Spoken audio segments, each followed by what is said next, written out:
It begins with the bullying stage. You get name called fat, ugly, stupid, annoying.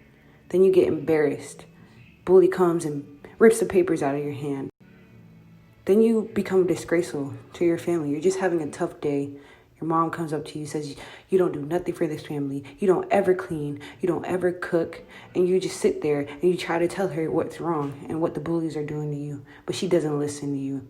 Instead, you know what she does? She does this, hits you, and then you get frustrated and angry and has nothing else to say.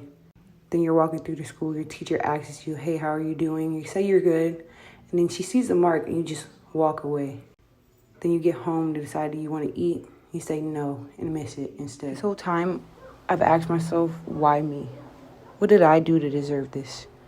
But then I realized I'm not alone. You see, the bully has been doing this for her whole life. She has been taking care of somebody that's been ill in her family. Make sure she kisses him every single night. Also, last year she lost her cat, which was the hardest thing for her to handle. She vacuums every single night. Make sure she gets everything up. She also sweeps because her mom says to before she gets home. She makes sure she does every single piece of laundry that she sees. But not only that, she has her own kid. She's only 16. Same like me. She has a tough mom on her who yells at her for everything and says she's not perfect and that she needs to work on herself. That's when I realized it's not just me in this. And I gotta stop being selfish and stop being depressed and help her as well. We all need it. That's when I realized that night that depression wasn't it no more. I needed to stop being sad. It was time to love.